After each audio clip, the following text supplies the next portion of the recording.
காலபாச திருக்குறுந்தொகைன்னு ஒன்று பாடியிருக்கிறாரு அப்பர் சுவாமி. காலபாச திருக்குறுந்தொகை.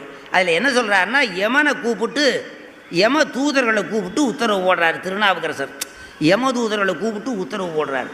அதில் என்ன உத்தரவுன்னா, யமதூதர்களே, நான் சொல்கிறத கொஞ்சம் கூட மறந்துடாதீங்க, ஞாபகத்தில் வச்சுவோங்க.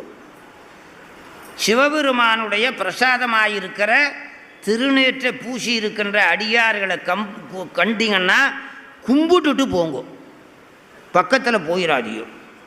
திருநீர் பூசிருக்கிற அடியார்களை கண்டா, திருநீர் பூசிருக்கிற அடியார்களை கண்டா அவங்கள்ட்ட பக்கத்தில் போயிடா, தூரத்திலேயே கும்பிட்டுட்டு போயிருங்க, சாக்கிறத. யமதூதர்களுக்கு உத்தரவுப்பா.